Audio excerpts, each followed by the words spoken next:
When fire and water threaten your home, hand the cleanup over to the team that stays with you every step of the way in your journey back. ServPro, like it never even happened. Collision Auto Repair Specialist in Hesperia offers free rental and towing. Their excellent service and quality work is always guaranteed. And any military or public service employees can receive up to $500 off their deductibles. Collision Auto Repair Specialist in Hesperia, where we meet by accident. Find us online at carsbodyshop.biz. COVID-19 has impacted everyone in this country, and the high desert community of Southern California is no exception. Small business has been impacted either for better or for worse during the pandemic. Valley Insider has gathered some local small business leaders to sit down and discuss how they're surviving during these challenging times. It's all next on a brand new Valley Insider.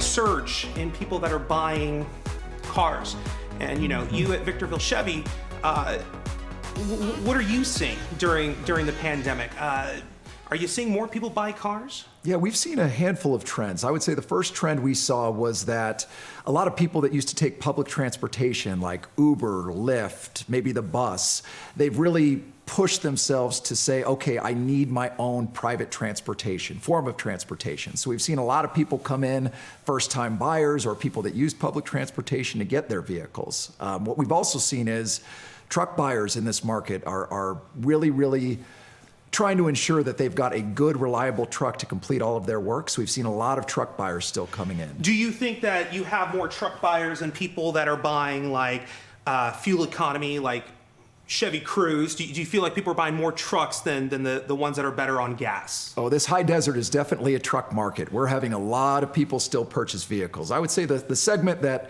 we've noticed that got hurt from the pandemic was Cadillac sales. So more higher luxury, higher end vehicles. People, a lot of people don't have the ability to pay $70,000, $80,000 for a car, and this pandemic really showed that.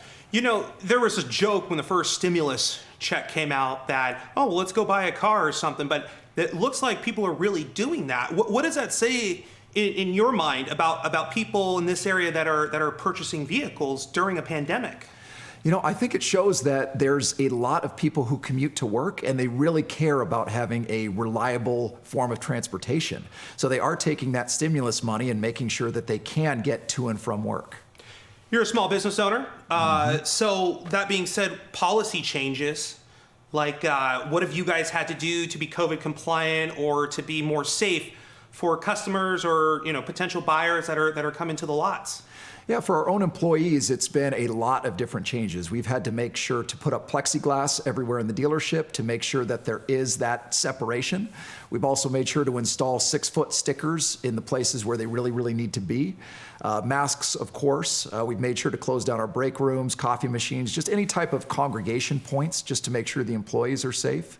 And then as far as the customers go, we really try to tailor what the customer wants, because everybody has a different level of comfort in this pandemic. There are a lot of people who say, I'm fine with walking into a car dealership and purchasing a vehicle. There's some people who say, I don't even want to go into the dealership. I want to do the deal outside in the parking lot. So we have tables outside if people would prefer to do the car deals outside. Sign the contracts out there. Yeah, exactly. Yeah. Just make sure, the whole goal is make people feel comfortable and adapt to the changes.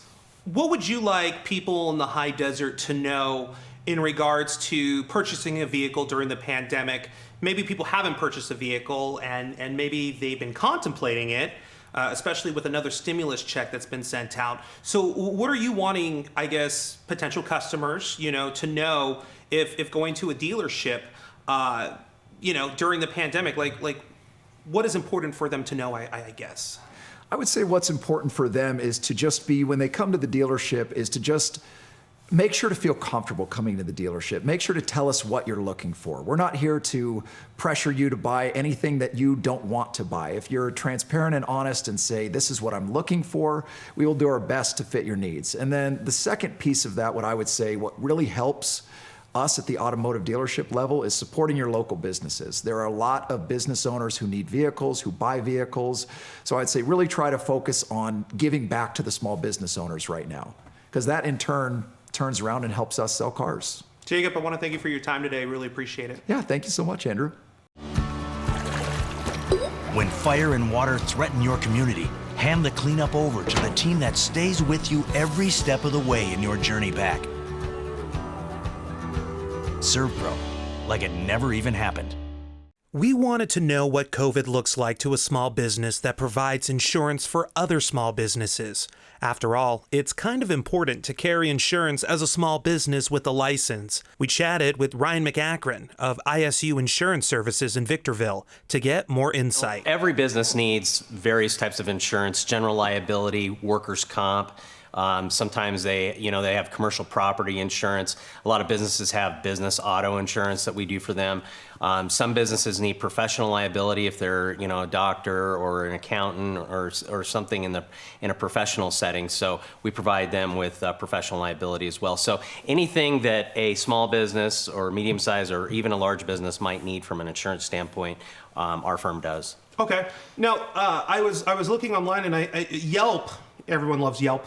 Or if you're a small business, maybe you don't love Yelp. Yeah, right. Just depends on the customer service, right? 60% of businesses closed down due to COVID-19, and that was a permanent thing, 60, according to the Yelp data. So I guess my question to you is, locally, on the local level, small businesses, clients that you represent, how many of them have closed down permanently?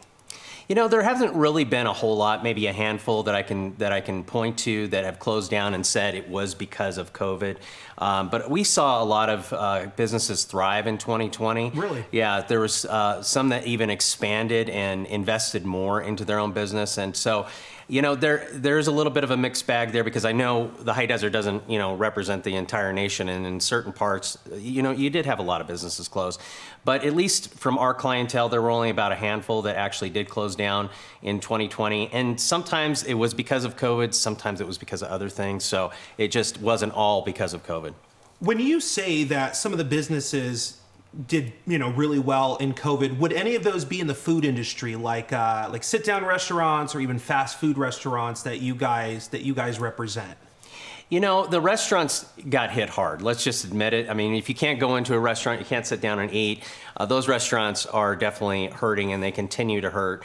And so I think that will continue until this whole pandemic thing is over. I guess my question to that then is, there are a bunch of different restaurants that are going up and being built as we speak here in the high desert in the middle of a pandemic. And I get that they're franchises and corporates, but still they're happening in the area, like the Chick-fil-A. I believe we're getting a Cane's up here as well. I do know off of Bear Valley on the Hesperia side, there's a new, I think it's a Taco Bell that's going up over there by the college. And if I'm wrong about that, I apologize. But maybe it's a Wendy's. I don't know. It's fast food, though. I think it is Wendy's. Okay. Either way we look at it, it seems like we still have growth happening. Like, if you didn't know there was a pandemic, well, there's a pandemic, and yet these businesses are still going up and still happening. So in the food industry specifically. So I'm just curious how that's possible, and maybe you don't have the answer to that, but I'm just trying to understand how that's possible when things are pretty bad right now for families. Well, I think fast food has really thrived in 2020 and will continue to thrive in 2021. And a lot of that's because they can't go to a restaurant and sit down and eat. So if you drive by any fast food restaurants today, you see the lines just to go through the drive-through to, eat at Jack in the Box, Taco Bell, Del Taco, you name it. So I think that's one of the reasons you're seeing those businesses continue to thrive. I think the ones that are really, have been paying the price are those that have the sit-down service. They have the bars, they have the atmosphere, but you can't go into a BJ's anymore and sit down and eat and, watch the game on their TVs. So those businesses are going to continue to hurt until we can get past this pandemic. But fast food is gonna thrive this year like it did in 2020. There was a survey in December by C.A.R.S, which is a network of volunteer expert business mentors who help small businesses get growth and achieve their goals. Their survey found that only 6.7% of small businesses owned by Hispanic or Latinx populations actually had profitability and growth. I want to focus on ethnics because we are a very diverse community. There are a bunch of different Latinx and Hispanic communities that have small businesses. Any of the ones that you represent, did they have more growth this year? Less growth? A little mix of both? Well, what did you see with that specific population of small business owners? Right. So it depends upon the industry, right? There were some contractors that actually had to cut way back. There were things that they just couldn't do, and so they had to lay off some of their employees. They had to, contract and do whatever they could to keep themselves afloat. But then we saw some others where they just, exploded, had to add more employees, bring on more staff just to keep up with the demand of things that were going on. So it depends upon the industry. Cleaning, obviously, janitorial has gone through the roof. We've seen that big time because everyone's concerned about their office space or their home, and they want to make sure that everything's clean. So we saw a lot of growth in that sector, but some contractors did take a hit this last year because there just wasn't enough going on. So the survey also revealed that 26.5% of black business owners said that their businesses are currently profitable, but that's down from 40% in 2019. I believe it's safe to assume that in 2020, the pandemic is what affected those black business owners. Do you see the same trend like with Hispanic? Because you said it's more industries, but do you see that same trend with black business owners as far as the decrease in profitability? Yes, and I think that's the thing about the pandemic. It doesn't discriminate, right? Right. It's affecting every type of business, no matter what ethnicity it is owned by. So I think we saw that across the board. And again, it just depends upon the industry that they were in and how much it would have been affected. We obviously insure restaurants that are those go and sit down and eat at, and they were affected. Obviously, we know that. But other fast food restaurants weren't. Some contractors were affected, others were not. So it just depends upon what industry. Were they able to shift and adapt and do some other things that maybe they weren't doing before? And those were the ones that were definitely successful in 2020.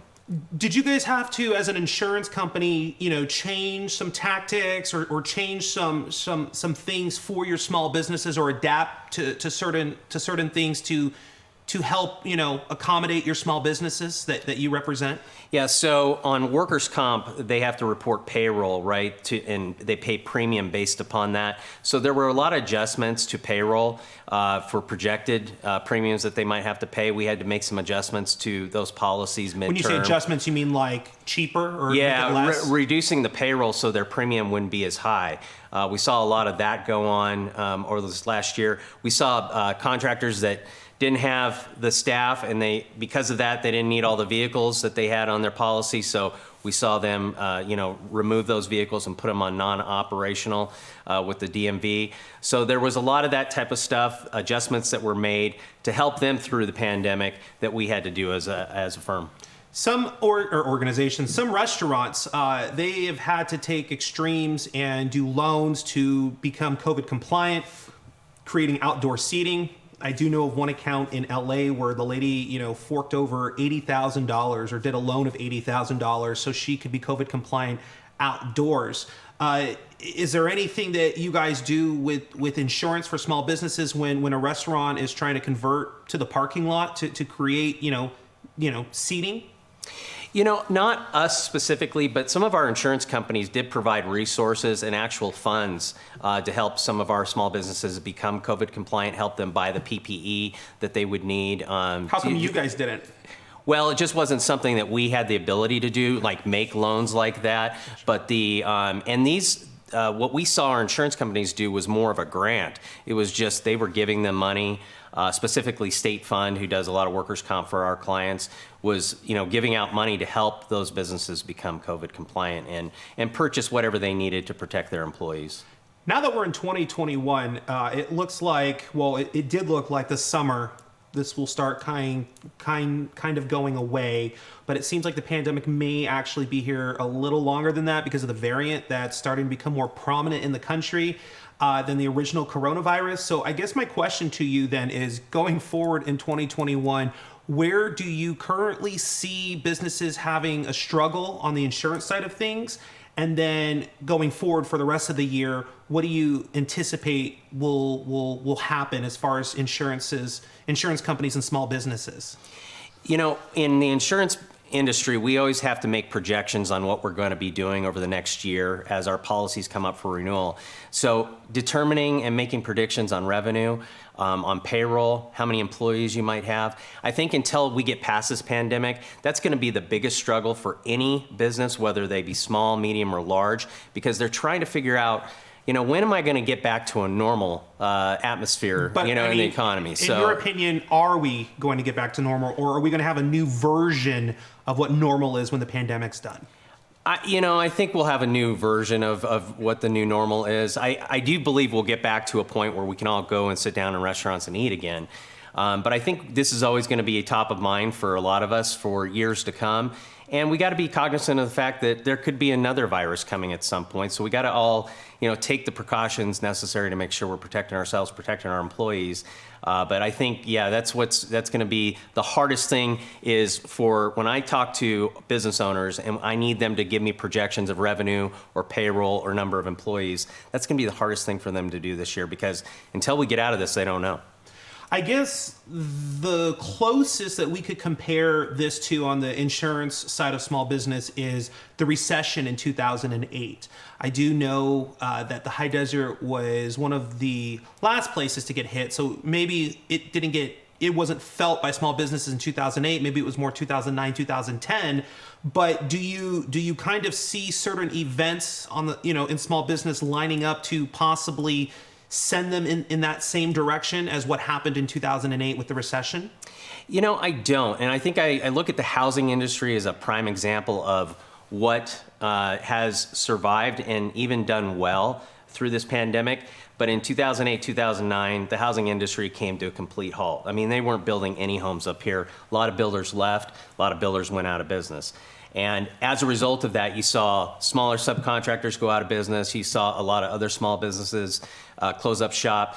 We're not seeing that this time around. I mean, there is some of that because of the pandemic, but I still see the KBs of the world building homes, and they're not going to stop. And I think that's encouraging. I'm seeing even smaller builders come up here that I've never heard of. They're starting to build homes. As long as that continues to happen, I don't think it'll be anything like 2008, 2009.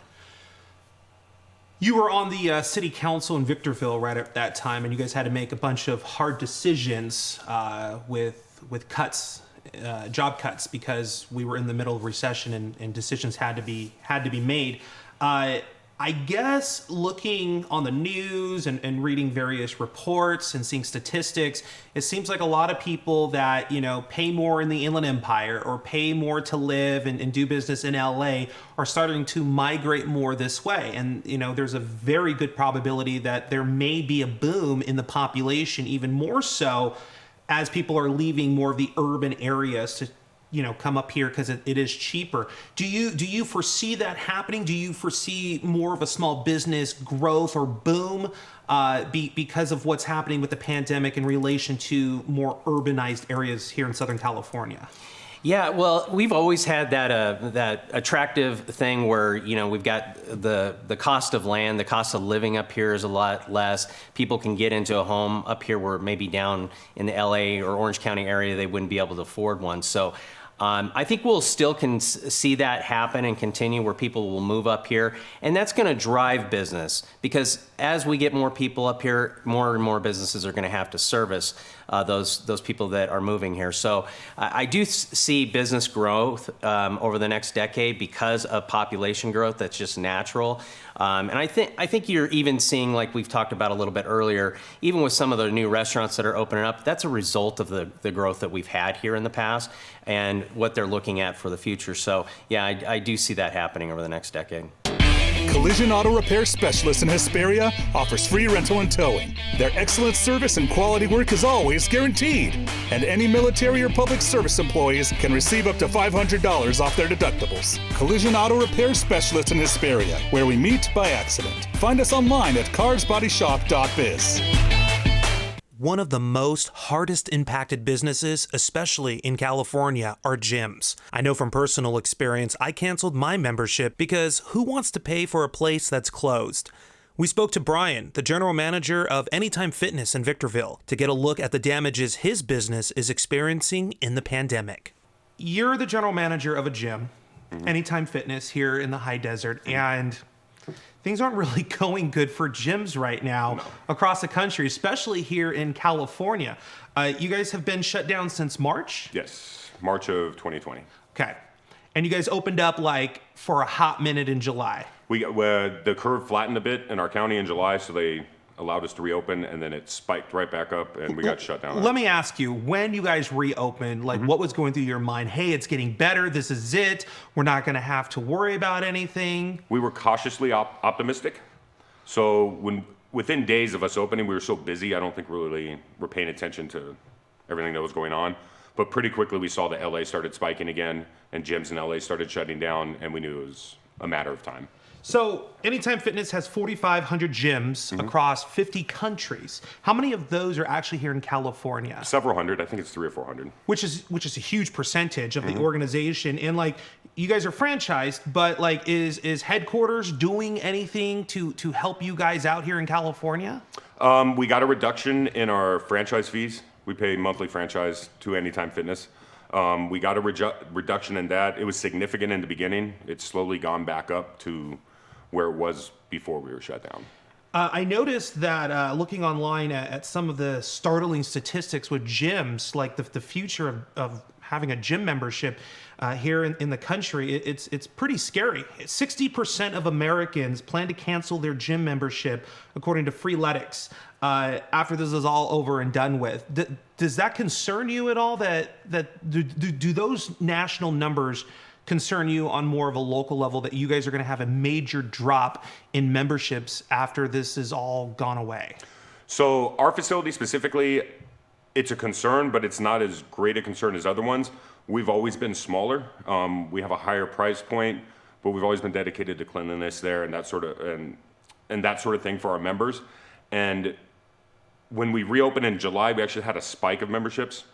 So I don't think it's going to hit us as hard. They say 59% of Americans don't plan to renew their gym membership. That's according to TD Ameritrade last year. Are you fearful that people are just not going to want to renew their memberships? Is there a way to look right now to see if that's even a thing with your members? As of right now, when the pandemic started, corporate decided to shut down billing altogether. So you can't see anything. So we don't have that. So members can't cancel. They're not paying anything. So they're just there in the system. In the system. Okay. What are members saying to you about not being open? I mean, obviously it's not your guys' fault. Some gyms, though, they've decided to just say screw, whatever the rules or the law of the land is. Obviously, you guys aren't doing that. So what are your members actually saying to you guys about not being open? We've had some that we know have left, that I'm friends with on social media, that I know they've gone to the gyms that opened. We've had a couple that have been upset that won't open when the other gyms are opening. But the bulk of it, we've talked to them on personal level, check in with them. But the bulk of it's been supportive, just telling us that they can't wait to get back in there, that they miss us, and those sorts of things. That's good. So you guys opened in July and then closed. But what are some of the things you guys have implemented and will continue to implement going forward when gyms are allowed to reopen? As of now, we've posted workouts online for members. It's on our Facebook page. They update it, I think, daily. They put a new workout up there. When we reopen, we're going to continue to keep our sanitation stations on board in there. Our goal is to keep people safe, keep the facility clean, but also get people back to real life when we can open back up. And there's no way to really tell if you've seen a significant drop in memberships since the shutdown, really? Just by guessing, I'm sure we have, but we'll cross that bridge when we get there. What are some things as far as mental health, since we've talked about that are important for people?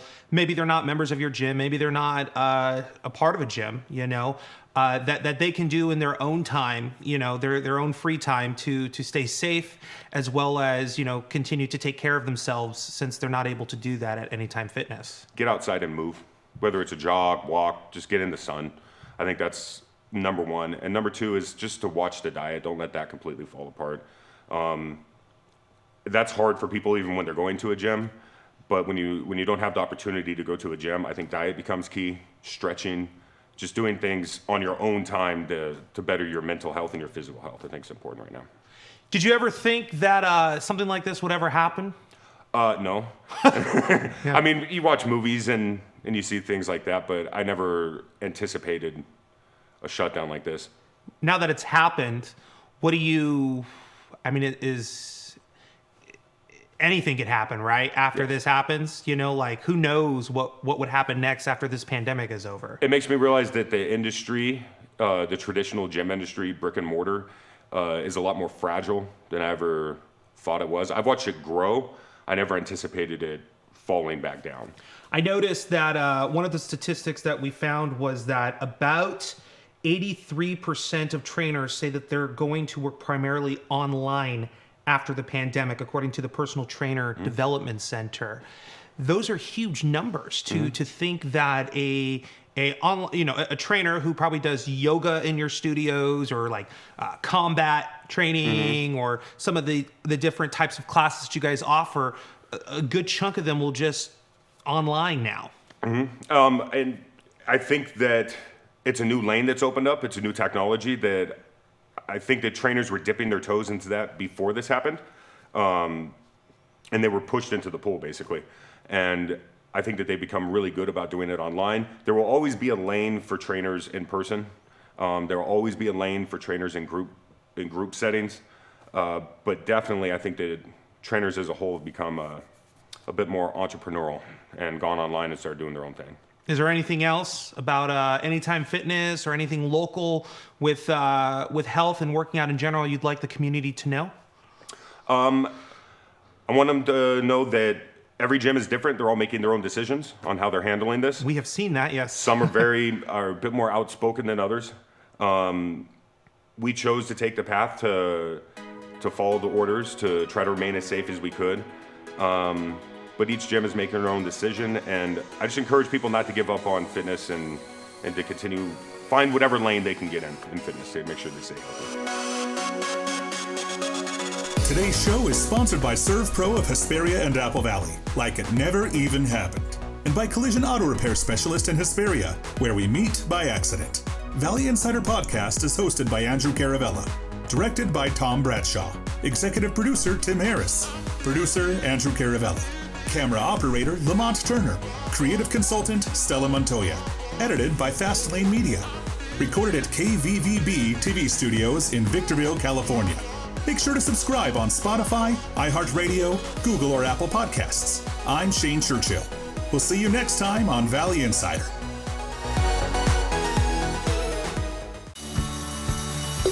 When fire and water threaten your business, hand the cleanup over to the team that stays with you every step of the way in your journey back. Serve Pro, like it never even happened. Collision Auto Repair Specialist in Hesperia offers free rental and towing. Their excellent service and quality work is always guaranteed. And any military or public service employees can receive up to $500 off their deductibles. Collision Auto Repair Specialist in Hesperia, where we meet by accident. 760-948-5151. Call today.